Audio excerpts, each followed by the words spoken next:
السلام علیکم ورحمۃ اللہ وبرکاتہ۔ بسم اللہ الرحمن الرحیم، الصلاۃ والسلام علی رسولہ الکریم۔ سیرت النبی صلی اللہ علیہ وآلہ وسلم کا سلسلہ ہمارا جاری ہے، اور آج انشاءاللہ ہم 7 ہجری میں جو بقیہ ماندہ واقعات ہیں، جس میں ایک غزوہ ذات الرقا ہے اس کے بارے میں، اور دوسرے چند سرایا ہیں ان کا مطالعہ کریں گے۔ یہ ذات الرقا اور یہ جو ہم چند سرایا پڑھیں گے، ان کے بارے میں تھوڑا سا جان لینا ضروری ہے کہ گزشتہ لیکچر میں گزشتہ میں جب میں نے غزوہ خیبر کے بارے میں آپ کو بتایا تھا، تو وہاں پر میں نے ایک نقشہ بنایا تھا، اور نقشے میں آپ کو میں نے 3 حصے دکھائے تھے۔ ایک حجاز تھا، دوسرا خیبر تھا، اور تیسرا بنو غطفان جسے نجد کا حصہ کہا جاتا ہے۔ اب معاملہ یہ تھا کہ سب سے پہلے رسول اللہ صلی اللہ علیہ وسلم کا معاہدہ طے پایا حجاز والوں کے ساتھ، یعنی قریش کے ساتھ۔ اس کے بعد رسول اللہ صلی اللہ علیہ وآلہ وسلم نے خیبر میں یہودیوں کے ساتھ نمٹ لیا۔ اب یہ رہ گئے تھے بنو غطفان۔ بنو غطفان کے ساتھ ڈیلنگ تھوڑی سی مشکل اس طرح سے تھی کہ یہ بدو لوگ تھے، عربی تھے، اور بدوؤں کی طرح یہ رہتے تھے، نہ ان کا کوئی قلعہ تھا، نہ ان کی کوئی آبادی تھی جہاں پر جا کے پراپر کوئی کارروائی کی جا سکتی، تو اس لیے ان کے ساتھ ڈیلنگ مختلف طرح سے کی گئی۔ ان کے پاس تادیبی کارروائیاں کی گئیں ان کو ڈرانے دھمکانے کے لیے۔ یہ زیادہ تر چوری چکاری میں اور بدماشی میں انوالو رہتے تھے، اور یہ زور ڈالنا اور پھر جو بھی اس طرح کی تخریب کاری ہوتی تو وہ ان کو ساتھ شامل کر لیتے تھے، چونکہ یہ اس معاملے میں تھوڑے سخت لوگ تھے۔ اور یہ غزوہ تقریباً خیبر کے بعد پیش آیا۔ اس غزوے کے جو خیبر میں کے بعد پیش آنے کی وجوہات میں جو مبارک پوری رحمۃ اللہ علیہ نے لکھا ہے، وہ فرماتے ہیں کہ چونکہ حضرت ابو ہریرہ رضی اللہ تعالیٰ عنہ کا ایمان لانا غزوہ خیبر کے بعد ہے، تو اس لیے اس غزوہ ذات الرقا میں وہ بھی شامل تھے، اور ان کے شامل ہونا یہ بات ثابت کرتا ہے کہ یہ غزوہ خیبر کے بعد پیش آیا۔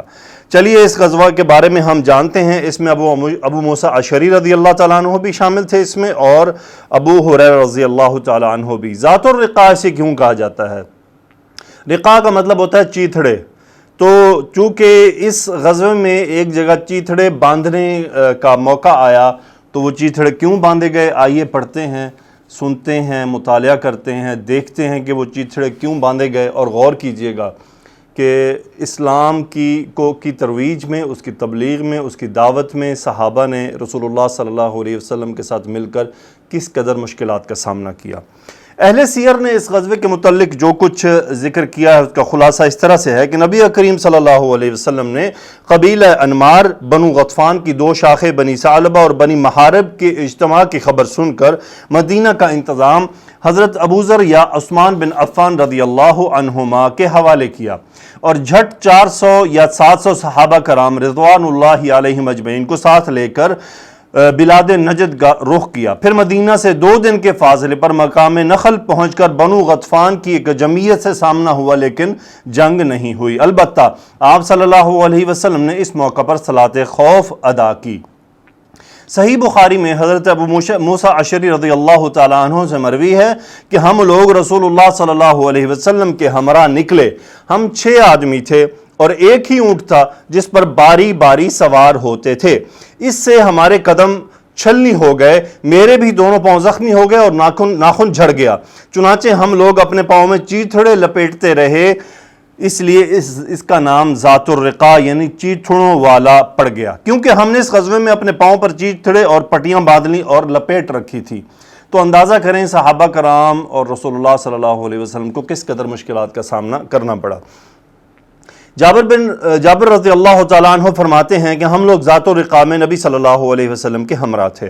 دستور یہ تھا کہ جب ہم کسی سائے والے درخت کے پاس پہنچتے تو اسے نبی صلی اللہ علیہ وسلم کے لیے چھوڑ دیتے تھے، یعنی جب کہیں کوئی دیکھتے کہ سایہ والا درخت ہے تو وہ رسول اللہ صلی اللہ علیہ وسلم کی مجلس کے لیے چھوڑ دیتے تھے، اور وہ ایک طرف ہو جایا کرتے تھے۔ ایک بار نبی کریم صلی اللہ علیہ وسلم نے پڑاؤ ڈالا، اور لوگ درخت کا سایہ حاصل کرنے کے لیے ادھر ادھر کانٹے اور درختوں کے درمیان بکھر گئے۔ چونکہ صحرا ہے، اب ایک جگہ جنگل تو ہے نہیں، تو انہوں نے کیا کیا کہ ایک درخت دیکھا جس کے نیچے سایہ تھا، تو وہاں رسول اللہ صلی اللہ علیہ وسلم نے قیام فرمایا، اور اسی صحرا میں ارد گرد جو جھاڑیاں یا جو چھوٹے موٹے جگہ تھیں وہاں پر باقی صحابہ نے اپنی جگہ سنبھال لی اور وہاں پر استراحت کے لیے رک گئے۔ رسول اللہ صلی اللہ علیہ وسلم اسی طرح ایک درخت کے نیچے آپ نے آرام فرمایا اور درخت کے ساتھ اپنی تلوار لٹکا دی۔ جابر رضی اللہ تعالیٰ عنہ فرماتے ہیں کہ ہمیں بس ذرا سی نیند آئی کہ اتنے میں ایک مشرک نے آ کر رسول اللہ صلی اللہ علیہ وسلم کی تلوار سونت لی اور بولا کہ آپ کو مجھ سے بولا کہ کیا آپ مجھ سے ڈرتے ہیں؟ آپ صلی اللہ علیہ وسلم نے فرمایا نہیں۔ اس نے کہا تب آپ کو مجھ سے کون بچائے گا؟ تو آپ صلی اللہ علیہ وسلم نے بڑے اطمینان سے فرمایا اللہ۔ جابر رضی اللہ تعالیٰ عنہ کہتے ہیں کہ ہمیں اچانک رسول اللہ صلی اللہ علیہ وسلم کی پکار سنائی دی۔ ہم پہنچے تو دیکھا کہ ایک اعرابی آپ کے پاس بیٹھا ہے۔ آپ نے فرمایا میں سویا تھا اور اس نے مجھ پر میری تلوار سونت لی۔ اتنے میں جاگ گیا اور سونتی ہوئی تلوار اس کے ہاتھ میں تھی۔ اس نے مجھ سے کہا آپ کو مجھ سے کون بچائے گا؟ میں نے کہا اللہ۔ تو اب یہ وہی بیٹھا ہوا شخص ہے۔ پھر آپ نے اس سے اظہار غصہ نہ کیا۔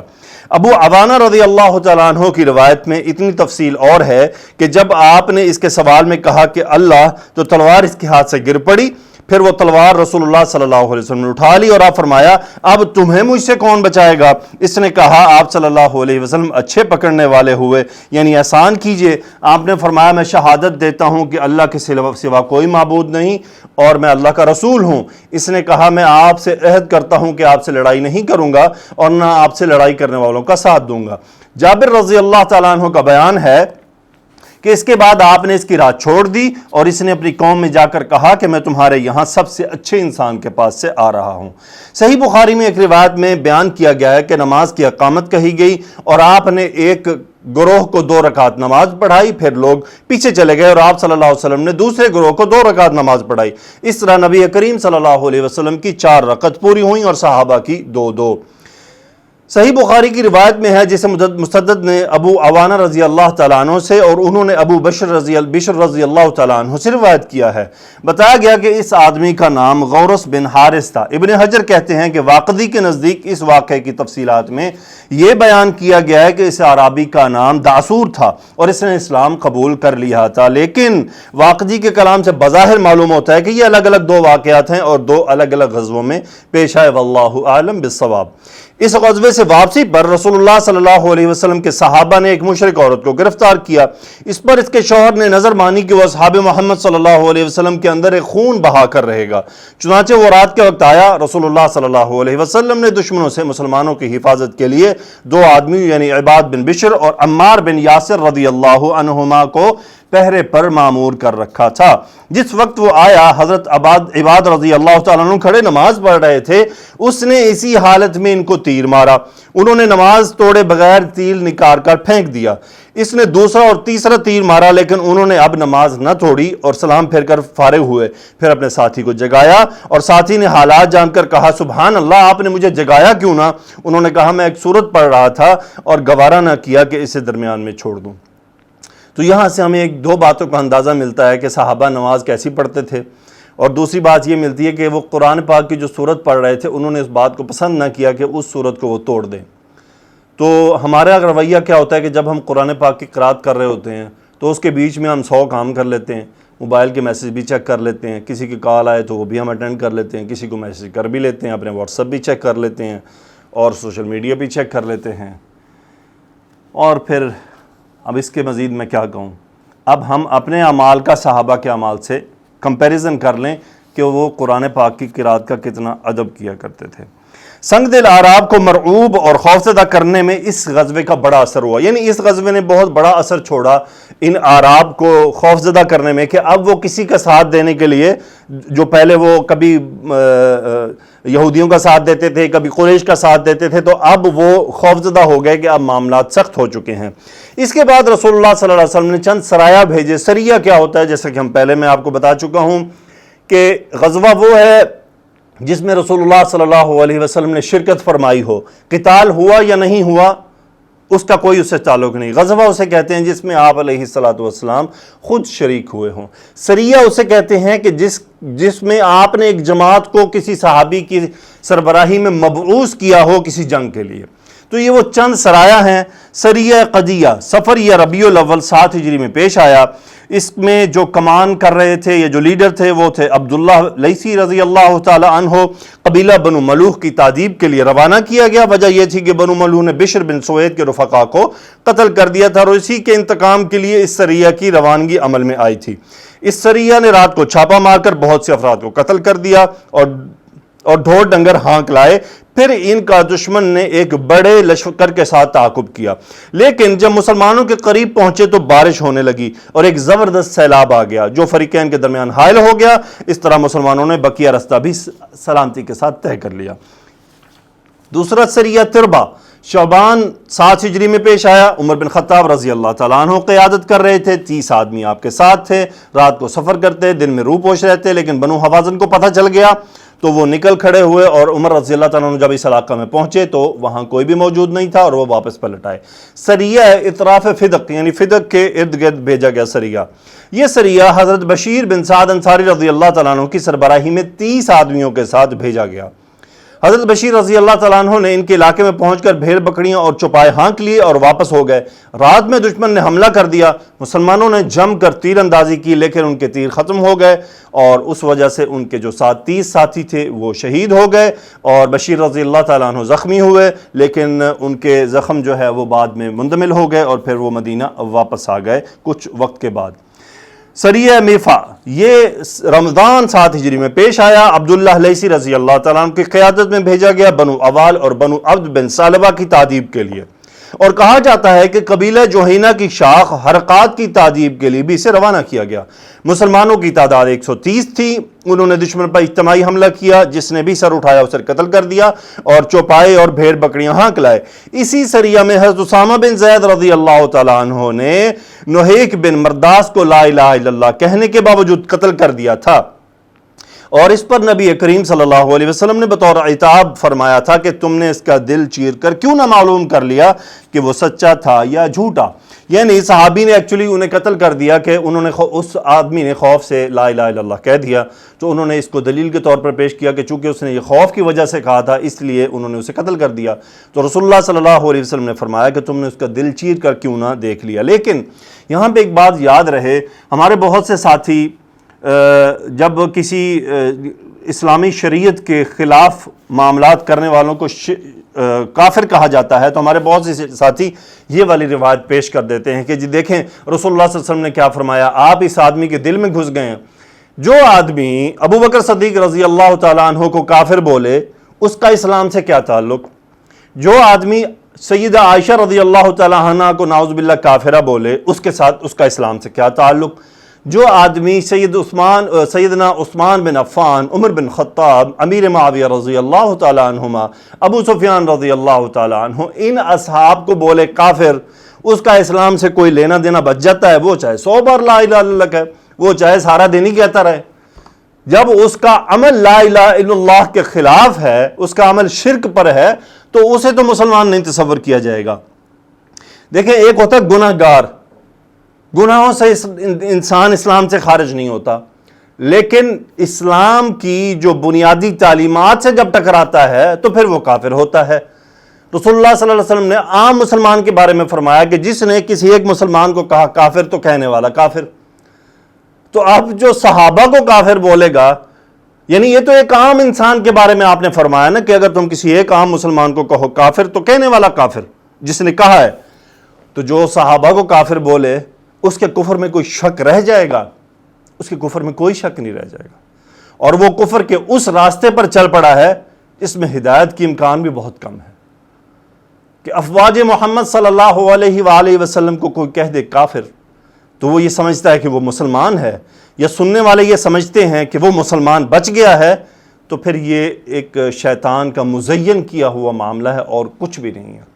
صرف لا الہ الا اللہ کہہ دینا کافی نہیں ہے۔ یہاں جو لا الہ الا اللہ کی مثال پر رسول اللہ صلی اللہ علیہ وسلم نے فرمایا ہے کہ کیا تم نے دل چیر کر دیکھ لیا تھا، کہ اب وہاں مشاہدے کی کوئی چیز بچی نہیں تھی، اب ایک آدمی نے لا الہ الا اللہ کہہ دیا تو اب اسے چھوڑ دیا جانا چاہیے تھا، چاہے اس نے جس وجہ سے بھی کہا۔ لیکن جو آدمی لا الہ الا اللہ کہنے کے باوجود شرک کر رہا ہے، اسلام کی بنیادی تعلیمات کے خلاف کام کر رہا ہے، تو اب اس کے کفر میں شک کرنا اس وجہ سے کہ چونکہ یہ لا الہ الا اللہ کہتا ہے، تو پھر یہ غلط فہمی اور فہم دین نہ ہونے کا نتیجہ ہے اور کچھ نہیں۔ اس پر علماء نے بہت کچھ لکھا ہے۔ آگے ہے سریہ خیبر، شوال 7 ہجری میں پیش آیا، 30 سواروں پر مشتمل تھا۔ عبداللہ بن رواحہ رضی اللہ تعالی عنہ اس کی قیادت کر رہے تھے۔ ہوا یہ کہ اسیر یا بشیر بن رازم بنو غطفان کی مسلمانوں پر چڑھائی کے لیے جمع ہو رہا تھا۔ مسلمانوں نے اسیر کو یہ امید دلا کر رسول اللہ صلی اللہ علیہ وسلم سے اسے خیبر کا گورنر بنا دیں، اس کے 30 رفقا سمیت اپنے ساتھ چلنے پر آمادہ کر لیا، لیکن کرقرہ نیار پہنچ کر فریقین میں بدگمانی پیدا ہو گئی، جس کے نتیجے میں اسیر اور اس کے ساتھیوں کو لڑائی میں جان سے ہاتھ دھونا پڑے۔ سریہ یمن و جبار، شوال 7 ہجری۔ جبار کی جیم پر زبر ہے، یہ بنو غطفان اور کہا جاتا ہے کہ بنو فزارہ اور بنو عزرہ کے علاقہ کا نام ہے۔ یہاں بھی حضرت بشیر بن کعب رضی اللہ تعالیٰ عنہ کو 300 مسلمانوں کی میت میں روانہ فرمایا گیا۔ مقصود ایک بڑی جماعت کو پراگندہ کرنا تھا جو مدینہ پر حملہ آور ہونے کے لیے جمع ہو رہی تھی۔ مسلمان راتوں کو سفر کرتے، دن میں چھپے رہتے۔ جب دشمن کو حضرت بشیر رضی اللہ تعالیٰ عنہ کی آمد کی خبر ہوئی تو وہ بھاگ کھڑا ہوا، اور بشیر رضی اللہ تعالیٰ عنہ نے بہت سے جانوروں پر قبضہ کر لیا، 2 آدمی بھی قید کر لیے، اور ان دونوں کو لے کر خدمت نبوی صلی اللہ علیہ وسلم میں حاضر ہو گئے۔ سریہ غابہ، اسے امام ابن القیم نے عمرہ قضاء سے قبل 7 ہجری کے سرایا میں شمار کیا ہے۔ اس کا خلاصہ یہ ہے کہ قبیلہ جشم بن معاویہ کا ایک شخص بہت سے لوگوں کو ساتھ لے کر غابہ آ گیا۔ وہ چاہتا تھا کہ بنو قیس کو مسلمانوں سے لڑنے کے لیے جمع کرے۔ نبی کریم صلی اللہ علیہ وسلم نے حضرت ابو حضرت کو صرف 2 آدمیوں کے ہمراہ روانہ فرمایا۔ حضرت ابو حضرت رضی اللہ تعالی عنہ نے کوئی ایسی جنگی حکمت عملی اختیار کی کہ دشمن کو شکست فاش ہوئی اور بہت سے اونٹ اور بھیڑ بکریاں ہانک کر لے آئے۔ تو عمرہ قضاء سے پہلے پیش آنے والے یہ سریہ تھے، اور ایک غزوہ تھا، اس کے اندر آپ نے غزوہ کا بھی ہم نے مطالعہ کیا اور سرایا کا بھی مطالعہ کیا۔ اللہ تعالیٰ سے دعا ہے کہ اللہ سبحانہ و تعالیٰ ہمیں سیرت النبی صلی اللہ علیہ وسلم کو سمجھنے اور اس پر عمل کی توفیق عطا فرمائے، اس سے ہمیں وہ اسباق حاصل کرنے کی توفیق عطا فرمائے جس سے ہماری زندگیوں میں تبدیلی آئے۔ ایک معاملہ ایسا ہے، لوگ ارطغرل دیکھ رہے ہیں، کئی لوگ بحث کرتے ہیں جی ارطغرل زندگی بدل دے گا یا بدل دیتا ہے، یا کوئی کہتا ہے جی بدل دے رہا ہے، یا یہ ہو رہا ہے یا وہ ہو رہا ہے۔ دیکھیں، اس میں ایک بات یہاں پر چھپی ہوئی ہے۔ زندگی جو بدلا کرتی ہے وہ باعمل لوگوں کی مثالوں سے بدلا کرتی ہے۔